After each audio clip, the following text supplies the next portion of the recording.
Hi there, it's Doris, your traveling golf diva. Welcome to the Traveling Golf Diva podcast. Today, we're extremely excited. We have a World Golf Hall of Fame, has won 48 LPGA tournaments, a legend in the golf industry. I want to welcome Nancy Lopez. Hello, divas and gents, and welcome to the Traveling Golf Diva podcast, where golf meets travel, lifestyle, and unforgettable adventures.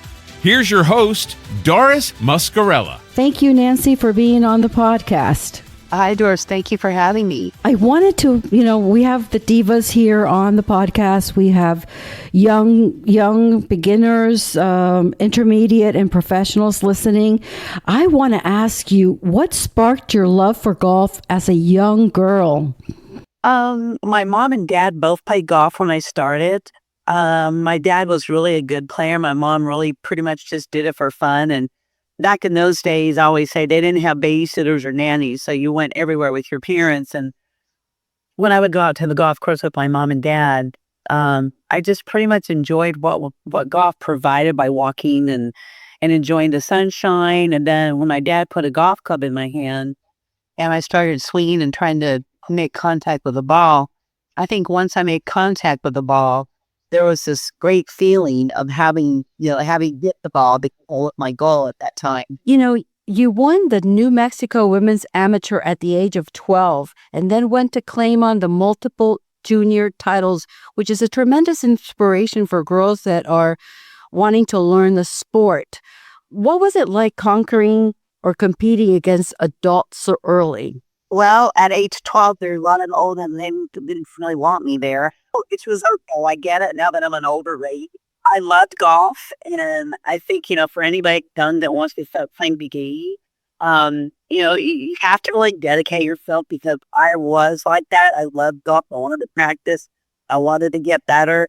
I think it started when I won my first Pee-wee tournament when I was 8. It was the 3 day there with 9 holes each day. And being able to win the trophy at the end and having this little trophy in my hand, all about the trophy and really a trophy. And I think with that, I'm going to keep working on my game and hope that I can get better. And my dad gave me the opportunity to try to play in a few events as I was growing up in junior golf. They gave me the opportunity to travel with my home. My dad traveled some and just enjoyed playing and competing. I think it was in my blood, and I knew what it would take though, because you had to practice. I have 3 daughters, and for them to be dedicated to one thing, they love sports, but they were never really dedicated the way that I was with my golf. Your incredible inspiration. You had an incredible college career at the University of Tulsa, winning the AIAW National Championship as a freshman. What drew you to Tulsa? The people was at that time, there were enough room in fellowship footballs. I know Kyle Knight come to fruition, but it really hadn't gotten to the point yet because at one time I wanted to go to Arizona State, and they didn't have any college footballs at that time, and that was in 1976. And so Tulsa was the only school that I contracted because they had the engineering school, which that was my major at one time. They're the only school that would give me a partial scholarship. No other school could give me any kind of scholarship. And then I won the Colgate Commonwealth Golf Scholarship, which helped pay for the rest of my tuition for the time that I was going to be in school. And play collegiate golf was great. And now you're on a team. You learn to play as a team. It was really fun. I had a great golf coach, Dale McNamara. And then she made it fun. It was really fun to play on a college team. And I think, after I won many collegiate events, I think after 2 years of not really doing well in my engineering career, it was really hard because on the golf team, we were traveling all the time. I decided that maybe I needed to try the tour because I was basically a little bored with golf. And I guess it was more of, what is the next step? And even though I wasn't really sure if the pro tour was the next step, I called my dad and told him maybe I need to try and get on the LPGA Tour and go to qualifying school. And fortunately for me, I had a good qualifying and made on the tour. And then my first year, I ended up winning 9 tournaments, which I never would have thought that. I was hoping I'd just win 1 tournament, but ended up winning 9, and of course then made some money. And it was a great first rookie year for me. It was a lot of fun. Wow. What an inspiration to all of us that are, I learned how to play golf later in my life, but now I really want to get better. I really want to practice. I love the game. I love being out there. So I guess it's like I can hear the love of golf that you have. And once you drink the Kool-Aid, you could be a good player, I guess. You either love golf or you don't like it. I don't think there's too many people that kind of like it and kind of go out and play. Because once people, like I said, make that contact with the ball like I did as a young person, they get excited about it, and that's when they're hooked on it. And then they want to make more time for it. Just like working out, I can't work out, keep time, but once you fall in love with golf the same way, you decide how to make the time to go out there and play and practice. And it's just it's a game that you can play for a long time. And I love it. I still love it. And I always try and give back any way that I can with golf, and trying to encourage women to play as we do with Nancy Lopez Golf Adventures. We always want people to enjoy the game, women especially, to not feel intimidated by the guys when they go out on a golf course and what you say. They need to feel like they belong too at a golf course and, enjoying what golf gives you. Absolutely. So I have to ask, because you touched a subject where they say that golf is a man's game or a man's world. And I am on a mission because I feel that women need to stand out and stand strong together in the game of golf. And usually when we go out to play, they usually pair me with 3 other men.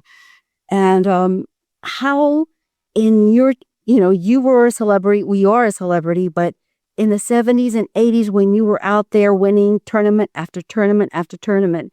I think sometimes if men didn't know who I was, as you walk up, you feel like you're like, oh boy, they're pony and think you know what, but as soon as like the beat down, they stop doing that. 48 LPGA wins, including 3 majors, all at the LPGA championship level. What stands out most about those major victories? It was such an honor for me to be captain. We had great players, and when you're captain, you're with these players for 2 years, watching them play, trying to help them to become a team, because golf is such an individual sport. And it was just nice to have the opportunity to really get to know the players and get to watch them, and then encouraging them to become a team. And so that was really that wasn't an individual win, that was a team win. And that was probably the most fun win I could have had in my LPGA career.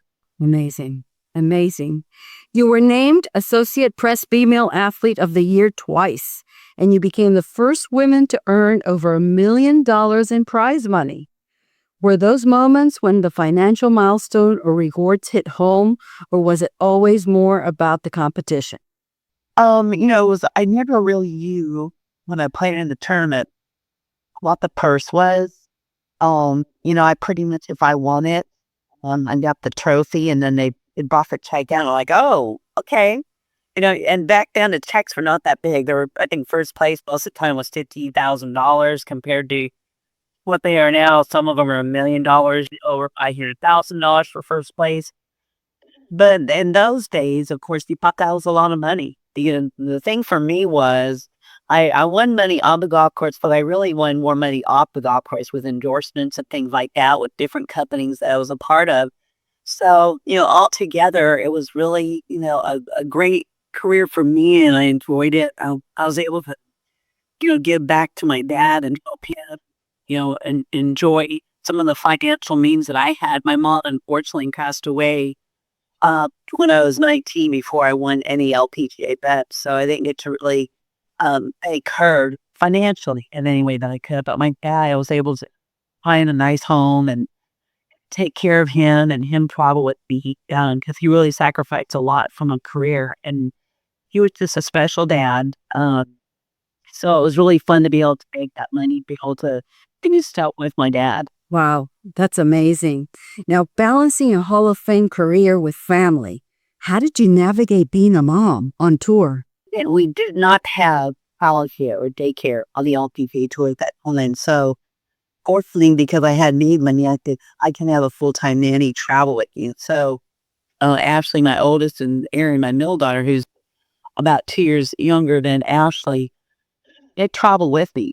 And it was great to have them with me, but it was a lot of juggling. There's a lot of, when I get to an event, like getting 2 rental cars. Sometimes the parent would provide one, 2 rooms, lots of luggage, making sure there was a refrigerator in the room so the kids would have stuff in the morning to eat during the day, setting up something for them to do during the day, such as singing in the room. So they got to visit a lot of zoos and museums, and they got to see a lot more than I did. I saw a hotel and a golf course, so it was fun to provide that for my girls.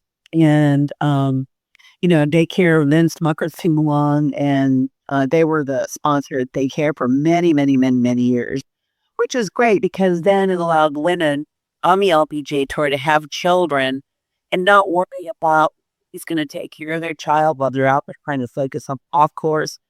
So Smuckers was a blessing for all those women, and I was able to use the Smuckers daycare for Tori, my youngest. She was born about 5 years after the other 2, so daycare was there during that time, and so there was a lot of juggling. I look back now as an older person, I could have never done it at this age, but I guess when you're younger, you have a lot more energy, and I've always been pretty organized, so I think that probably helped me too with juggling my career. And at that time, I was married to a professional baseball player, so we were juggling a lot that was going on in our lives. We've designed courses like Lopez Legacy in the Villages in Florida, and you launched the Nancy Golf Adventures, which sound amazing, and even have your own line of women's golf apparel and clubs. Tell us about your play happy philosophy for the next generation. Well, the philosophy really came from my dad. He always, he was my best friend out there on the golf course. He always said I played better when I played happy. And so, if you have I do have a club company now, not clothing anymore. Now I have a clothing, I'm an ambassador for ID Cool. And so that's been really fun. But the Nascabocas Golf Adventures was was my way of giving back to women that want to learn the game. Doris, you need to come join us. You said you want to get better. I know we've had so much fun doing that. This is almost our 12th year doing this, traveling, teaching ladies, and they bring their husbands too. A few guys come to the event, and we try and teach them. We have 3 great teachers. Sue Powers, Nancy Henderson, and Teresa Zamboni. And they have made it fun for these women because they keep coming back. We've had a lot of repeats. I'm very proud of it because I know that we're reaching women and we're giving them the opportunity to love this great game and play it and enjoy it. And like I said, I think women are less intimidated when they go on the golf course because they know they can play. And I think that's so important. But I've been really blessed to be able to do all these things and be able to accomplish as much as I have and, really enjoy it. And I think the big thing for me is I enjoy people. And I think that makes it easy for me because I like to see the women that come to our events hit the ball good, try to teach them to make good contact with the ball, try and, keep them on a positive note, not ever be disappointed in hitting a bad shot, but the attitude of going to the next one. And that's what our play happy philosophy is all about. It's not about hitting a bad shot and rapping about it and tonight hitting a bad shot and going to the next shot with a good attitude. And that's pretty much our play happy philosophy is to go to the next shot and know, I'm going to hit this shot great. I'm looking forward to attending one of your events. Looking forward to meeting. You have a great team. I've talked to them. They're amazing. Love the Nancy Lopez Adventures. We will be putting all the information of the upcoming trips on our episode notes. Nancy, thank you for sharing your incredible story. I look forward to being in one of your trips. Thank you. Thank you for your time. Thank you for all our listeners. I am Doris, the Golf Traveling Diva. Until next time, keep on swinging, keep on traveling, and always add a touch of diva flair to the game. Subscribe to our monthly newsletter and share. Thank you so much for being with us. Thanks for listening to the Traveling Golf Diva podcast. Be sure to subscribe, share, and follow. Find the Diva on Facebook at The Traveling Golf Diva and on Instagram at The Golf Diva. And be sure to visit the TravelingGolfDivaPodcast.com for more inspiration. See you next time.